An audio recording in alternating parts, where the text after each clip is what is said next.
Audacity has a specific look in it, usually involves wearing a stolen heirloom sapphire to the very courtroom where the woman you stole it from is, finalizing her divorce. What this mistress didn't know was that the judge was about to call a name that would destroy her entirely.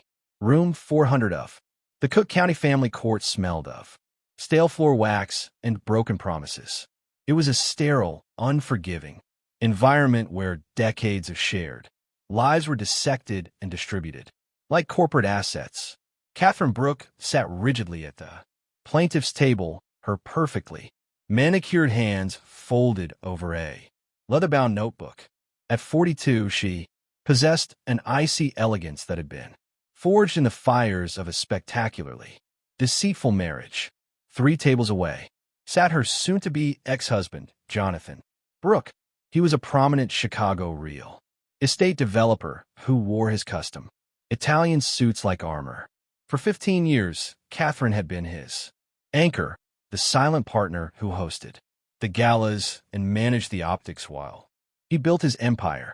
Now, they were locked in a vicious legal battle over hidden assets, offshore accounts, and a timeline of his infidelity. But the most painful dispute wasn't about the money. It was about the burglary.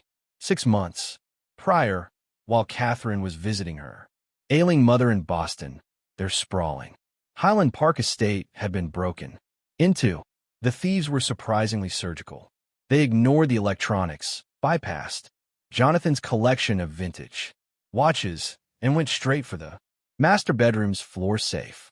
They cleared out Catherine's personal jewelry collection, a devastating loss capped by the theft of her great-grandmother's necklace.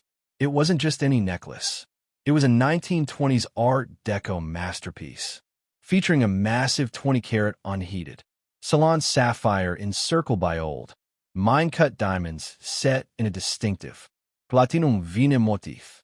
It was the only tangible piece of history Catherine had left from her father's side of the family. The police had hit a dead end, citing a lack of forced entry and suggesting the alarm had been conveniently deactivated.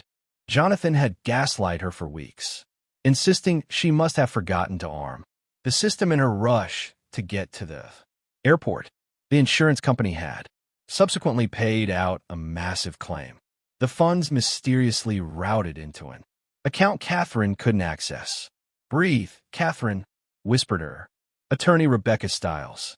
Rebecca was a legal shark in a tailored Chanel suit, known throughout the circuit for her surgical cross-examinations and zero-tolerance policy for courtroom theatrics. Today is about establishing the timeline of his perjury. "Stay focused." "I'm focused," Catherine replied, her voice dangerously quiet. "I just want this over." At precisely 8:55 a.m., the heavy wooden double doors at the back of the courtroom swung open. Catherine didn't turn around immediately, but the sudden shift in Jonathan's posture, a straightening of the spine, a smug tightening of the jaw told her everything she needed to know. The gallery benches creaked. It was Bianca Folle. Bianca was 28, a former junior interior designer who had been hired to stage Jonathan's luxury condo developments. She was the cliché Catherine never thought her husband would fall for. Young, ruthlessly ambitious, and dripping with an unearned sense of entitlement. Catherine forced herself to look back. Bianca was sliding into the front row of the gallery directly behind Jonathan's defense table. She was dressed for a funeral, but she was thrilled to be attending. A high-necked, form-fitting black midi dress paired with Christian Louboutin pumps. Her blonde hair was swept into a sleek chignon, and there, resting perfectly against the black fabric at her collarbone, was a heavy, brilliant spark of blue. Catherine's breath hitched in her throat. The world tilted on its axis, the fluorescent lights of the courtroom suddenly blinding. It was the sapphire, the platinum vine, setting caught the dull light of the room, flashing with undeniable recognition. It wasn't a replica. It wasn't a similar piece. It was her great-grandmother's necklace. The necklace that was supposedly fenced by anonymous burglars 6 months ago. A wave of nausea washed over Catherine, followed instantly by a surge of white-hot blinding rage. Her hands began to shake. She grabbed Rebecca's forearm, her nails digging into the attorney's expensive wool sleeve. "Look," Catherine choked out, unable to tear her eyes away from the blue stone resting on the mistress's chest. "Rebecca, look at her neck." Rebecca calmly adjusted her glasses and cast a sideways glance toward the gallery. She studied Bianca for 3 long seconds. The attorney's expression didn't change, but her eyes narrowed into tiny, dangerous slits. "Is that it?" Rebecca asked, her voice a low, steady hum. "That is my family sapphire," Catherine hissed, her voice trembling. "He didn't just cheat on me, Rebecca. He staged the break-in. He stole my family's legacy and gave it to her, and she has the absolute audacity to wear it to my divorce hearing." Catherine moved to stand up, ready to lunge across the aisle and rip the platinum chain from Bianca's throat, but Rebecca's hand slammed down on Catherine's wrist, pinning it to the table with surprising strength. "Do not move," Rebecca ordered, her tone brooking no argument. "Do not say a word. Do not even look at her. She is wearing stolen property." "I know," Rebecca said, a slow, terrifying smile spreading across her face. It was the smile of a predator that had just watched its prey walk willingly into a steel trap. "Let her wear it. In fact, let's make sure the judge gets a fantastic look at it. Trust me, Catherine. She just handed us the entire case on a silver platter." Catherine swallowed hard, forcing her heart rate down. She turned her eyes forward, staring at the empty judge's bench. Behind her, she could hear Bianca shifting in her seat, undoubtedly enjoying the attention, mistaking Catherine's rigid posture for defeat. Bianca thought she had won. She thought the necklace was the ultimate power play, a silent declaration that she was the new queen of Jonathan's empire. She had no idea she was wearing a heavy, diamond-encrusted anchor around her neck. "All rise," the bailiff bellowed, his voice echoing off the wood-paneled walls. "Court is now in session." The Honorable Samuel Peterson presiding. Judge Peterson swept into the room, his black robes billowing slightly. He was a no-nonsense jurist with a reputation for mercilessly punishing those who lied in his courtroom. He took his seat, adjusted his microphone, and peered over his reading glasses at the 2 legal teams. "Be seated, Judge," Peterson grumbled. "We are here for the continuation of Brooks v. Brooks. Mr. Parr. Channing, you have the floor for the direct examination of your client." Michael Channing, Jonathan's attorney, stood up. He was a sinker man, that talking lawyer who specialized in protecting the assets of wealthy men. "Thank you, Your Honor." The defense calls Jonathan Brooks to the stand. Jonathan stood, buttoning his suit jacket with a practiced, confident flair. He walked to the witness stand, placed his hand on the Bible, and swore to tell the whole truth. He shot a quick, reassuring glance at Bianca in the gallery before taking his seat. Bianca offered him a soft, encouraging smile, her hand lightly brushing the sapphire pendant at her throat. For the next 45 minutes, Channing led Jonathan through a carefully rehearsed narrative. Jonathan painted himself as a hard-working victim of a deteriorating marriage. He claimed Catherine was financially reckless, prone to volatile outbursts, and entirely disconnected from reality. "And regarding the stolen jewelry, Mr. Brooks?" Channing asked, leaning against the podium. "Your wife has heavily implied that you were somehow responsible for the loss of her assets." Jonathan let out a heavy, theatrical sigh. "It breaks my heart, it really does. Catherine was devastated by the burglary, but she's always been careless. with security. She routinely left the alarm off. The police report confirms there was no forced entry. I suffered a massive loss as well, but she refuses to accept that it was simply a random tragedy. An insurance payout? Channing prompted $250,000. Jonathan lied smoothly, which I immediately put into our joint escrow account to cover the damages and replace what was lost. I have tried to be nothing but fair. Thank you, Mr. Brooks. No further questions, Channing said, taking his seat with a triumphant smirk. Judge Peterson turned his gaze to the plaintiff's table. Ms. Stiles, your witness. Rebecca Stiles stood up slowly. She didn't carry a notepad to the podium. She didn't need one. She walked to the center of the floor, the click of her heels the only sound in the room. She stared at Jonathan in silence for a long, uncomfortable moment, until he shifted nervously in his chair. Mr. Brooks, Rebecca began, her voice pleasant and conversational. Let's talk about your timeline with MS. Bianca Folle, you testified in your deposition that your romantic relationship began in February of this year, 3 full months after your separation from my client. Is that correct? That is correct, Jonathan said, keeping his chin high. So, in November of last year, the burglary at the Highland Park estate, MS. Foley was nothing more than an employee. Yes, a contracted designer, Jonathan affirmed. You had no personal relationship with her. No. Rebecca nodded slowly, pacing a few steps to her left, deliberately, moving closer to the gallery where Bianca sat. Mr. Brooks, under oath, have you ever purchased or gifted high-value jewelry to MS. Foley during the course of your marriage? To my client? Jonathan hesitated for a fraction of a second. He glanced at Channing, who gave a nearly imperceptible nod. I bought her a pair of pearl earrings for her birthday last month. Nothing extravagant. No diamonds. Rebecca asked, raising an eyebrow. No. Custom platinum pieces? No rare salon sapphires. Jonathan's face tightened.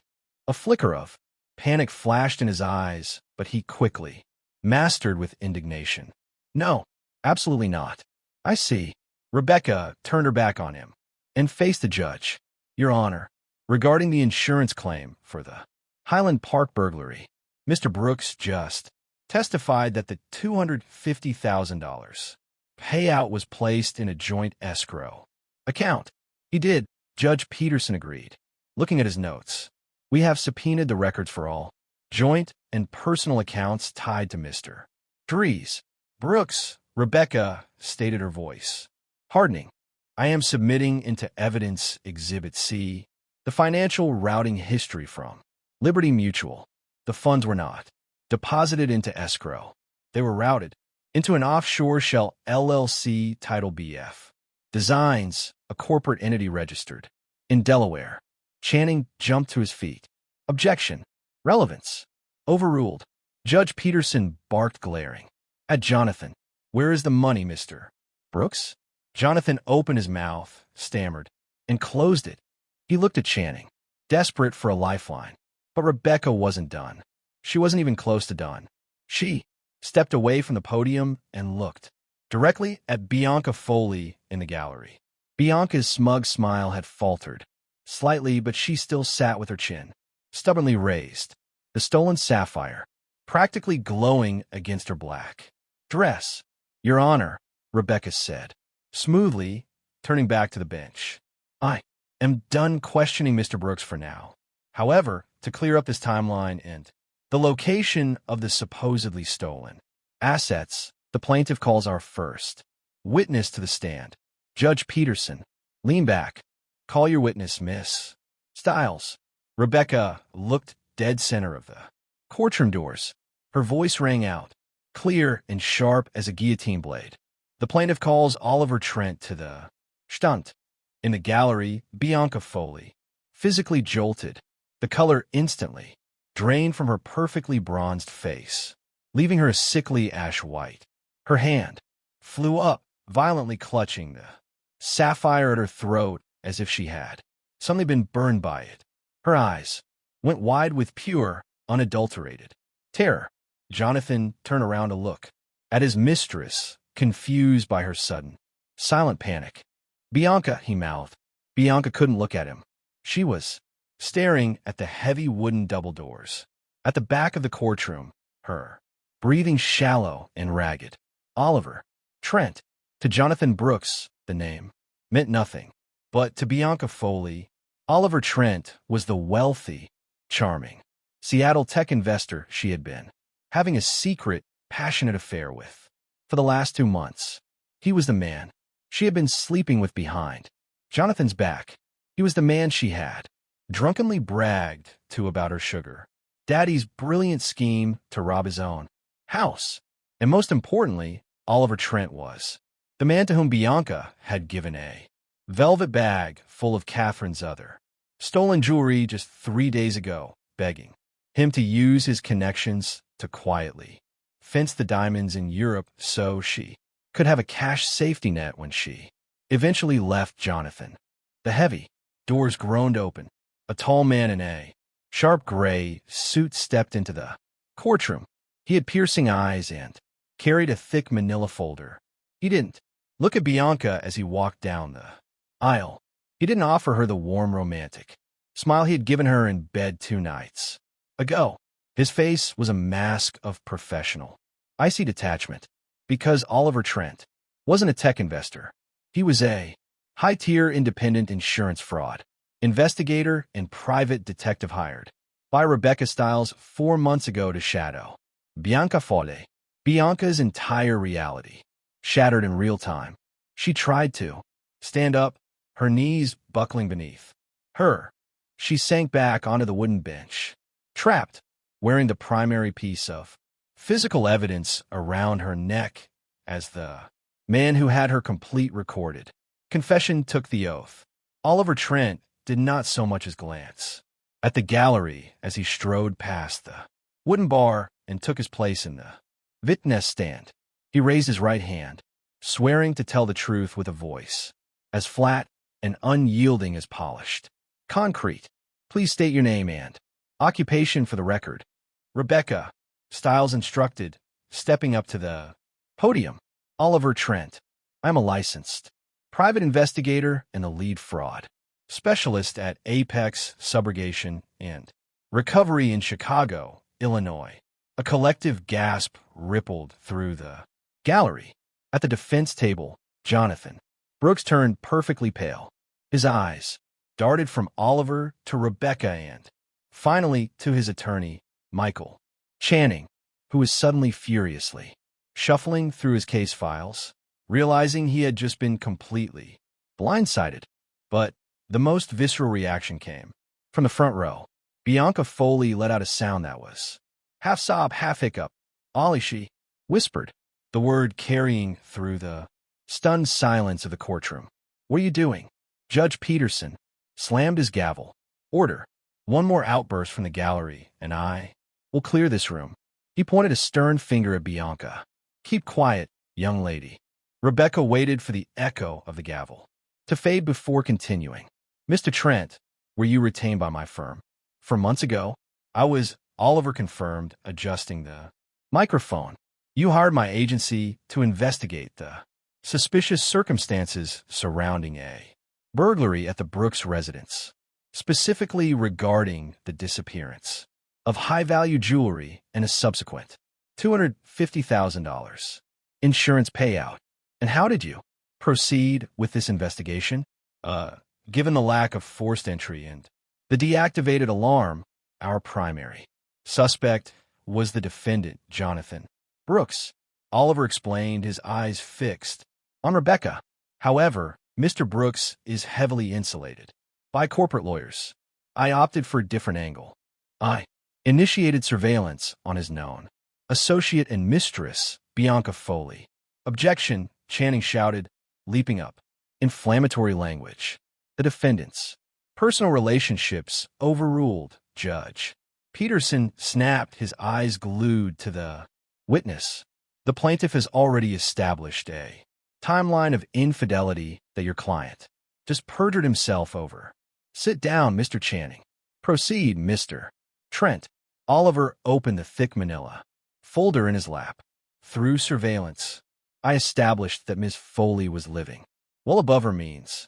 She had recently moved into a luxury apartment in the Gold Coast neighborhood, the lease of which was paid by BF Designs, the same Delaware LLC that received the Liberty Mutual Insurance payout. Jonathan buried his face in his hands. It was over. The financial link was undeniable. But Rebecca wasn't just here for the money. She was here for the absolute annihilation of the man who had tried to steal her client's sanity. Did your investigation of Ms. Foley remain strictly observational, Mr. Trent? Rebecca asked, leaning forward. No, ma'am. 2 months ago, I initiated direct contact. I adopted an alias, a wealthy tech investor from Seattle, and frequented a cocktail lounge, MS. Foley was known to visit. We struck up a conversation, which quickly evolved into a romantic relationship. In the gallery, Bianca covered her mouth, tears streaming down her face, ruining her perfect makeup. The man she had been secretly sleeping with, the man she had planned to run away with once. She had squeezed Jonathan dry, was a phantom, a weapon forged by the wife she had mocked. During the course of this relationship, Rebecca said, savoring the word, did Ms. Foley ever discuss the plaintiff's stolen jewelry? Frequently, Oliver said. Ms. Foley was highly motivated by financial security. She boasted about her current partner's wealth, eventually revealing that Mr. Brooks had staged the robbery to hide assets from his wife before initiating the divorce. She claimed Mr. Brooks had given her the crown jewel of the heist as a promise. Ring of sorts. Oh, Your Honor, I have a signed affidavit and a thumb drive containing legally obtained one-party consent audio recordings of these conversations, Rebecca said, handing a folder to the bailiff to pass to the judge. In one recording dated 3 weeks ago, Miss Foley explicitly refers to the necklace as Catherine's dead grandmother's ugly blue rock refitted for a younger neck. Catherine sat frozen at the plaintiff's table, her heart pounding against her ribs. She didn't feel triumph yet, just a cold, terrifying awe at Rebecca's utter ruthlessness. Mr. Trent, Rebecca continued, her voice dropping an octave. Did Miss Foley only possess the sapphire necklace? No, Oliver replied. He reached into his suit jacket and pulled out a heavy black velvet Trosttrinkbake. He placed it on the wooden ledge of the witness stand. It landed with a heavy metallic clink.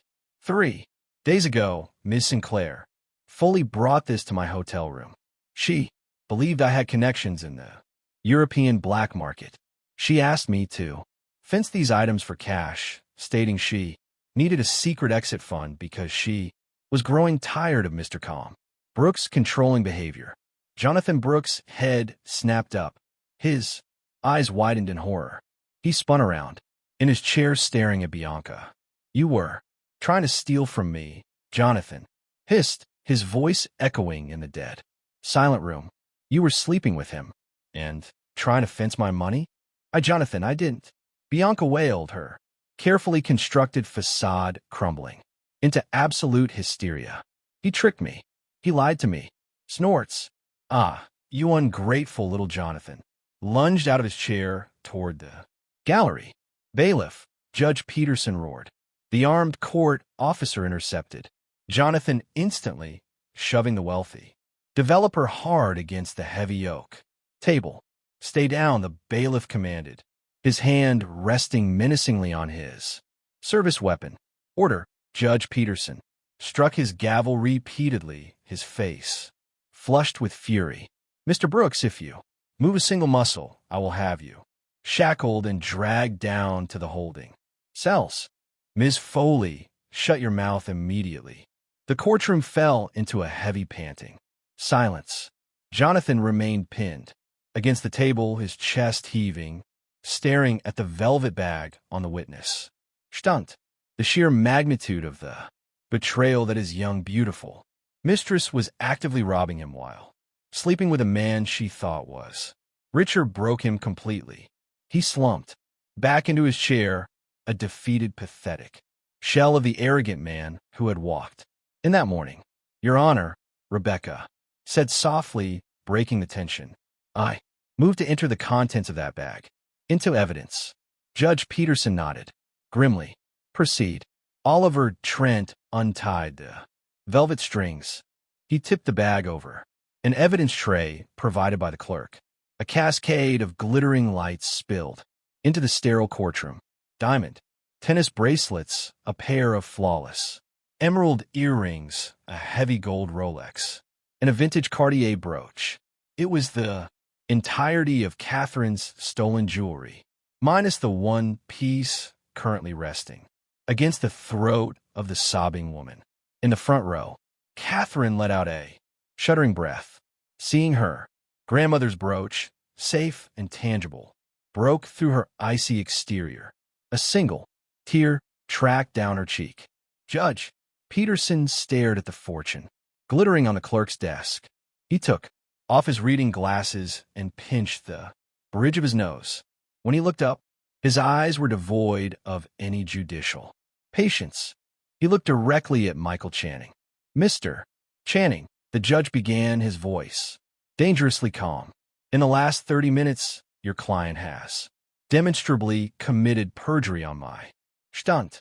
He has been implicated in a $250,000 insurance fraud scheme, felony grand larceny, and the concealment of marital assets via Rochelle Corporation. Do you have anything to say before I hold him in contempt? Channing looked at Jonathan, then at the diamonds, and finally at the judge. The slick lawyer swallowed hard, visibly distancing himself from his client.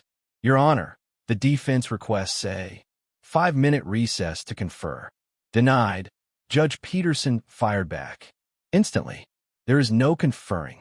This divorce hearing is indefinitely suspended. I am entering an immediate order freezing all of Mr. P. Brooks's accounts, both domestic and foreign.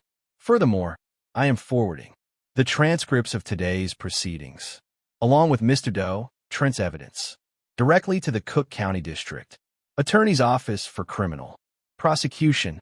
Jonathan let out a strangled, pathetic groan, putting his head down on the table. As for the stolen property, Judge Peterson continued, his gaze shifting to the gallery. He zeroed in on Bianca Foley, who was shaking uncontrollably, her mascara running down her face in dark, muddy rivers. Ms. Foley, stand up. Bianca slowly rose, her legs trembling so violently she had to grip the wooden bench to stay upright. You are wearing a piece of evidence, the judge stated, and furthermore, you are wearing property that rightfully belongs to the plaintiff. Take it off. Bianca choked on a sob. I can't. The clasp. Take the damn necklace off. Ms. Foley, or I will have the bailiff arrest you for possession of stolen goods right this second. Judge Peterson bellowed, his patience entirely exhausted. Trembling fingers reached up to the back of her neck. Bianca struggled with the intricate platinum clasp. The room watched in utter silence as the young woman who had strutted into the courtroom like royalty fumbled awkwardly, humiliated, and exposed. With a quiet click, the clasp gave way. The heavy salon sapphire slipped from her neck, pooling into her shaking hands. Bailiff, secure the item, the judge ordered. The officer walked over to the gallery fence, holding out a clear plastic evidence bag. Bianca dropped the necklace into it. It landed with a soft thud. Miss Stiles, Judge Peterson addressed Catherine's lawyer. The court will retain custody of these items for a maximum of 48 hours to photograph and document them for the DA. After that, they will be released back into the custody of your client. As for the divorce settlement, I suggest Mr. Martha Channing advises client to give you absolutely everything you ask for, lest I make it my personal mission to see him bankrupted before he goes to federal prison. Understood, Your Honor. Thank you, Rebecca replied, a terrifyingly serene smile on her face. We are adjourned, the judge said, striking his gavel one final time before sweeping out of the courtroom. Chaos immediately erupted. Reporters who had sneaked into the back rows scrambled for the doors. Michael Channing leaned over and began furiously whispering into Jonathan's ear, while Jonathan just stared blankly at the wood grain of the table. Bianca Foley didn't wait.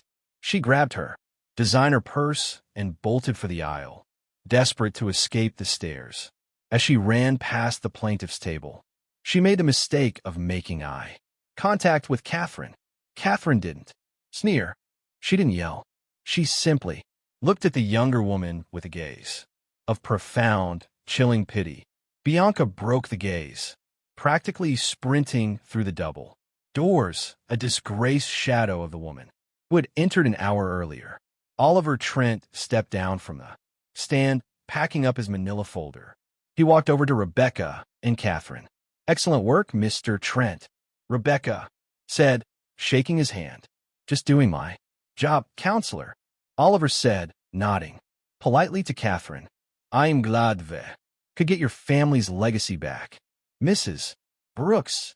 Thank you, Catherine whispered, her voice thick with emotion. Rebecca placed a gentle hand on Catherine's shoulder. Come on, let's go draft a settlement that leaves him with nothing but his custom suits. Catherine stood up. She smoothed the skirt of her dress, picked up her leather notebook, and walked down the center aisle of the courtroom. She didn't look back at Jonathan. She didn't need to. The man she had loved was gone, replaced by a pathetic criminal who had just destroyed his own life. She pushed through the heavy wooden doors and stepped out into the bright, bustling hallway of the courthouse. The air felt lighter. The oppressive weight that had been crushing her chest for 6 months was gone. She had walked into room 402 as a betrayed wife, but she was walking out as a woman who had reclaimed her history, her dignity, and her future. And as for her great-grandmother, Sapphire, it was going to look spectacular at the Victory Gala. If you loved watching this arrogant husband and his entitled mistress get exactly what they deserved in court, hit that like button right now. Don't forget to share this insane, real-life drama with your friends who love a good karma story, and subscribe to the channel for more unbelievable courtroom takedowns and shocking legal twists.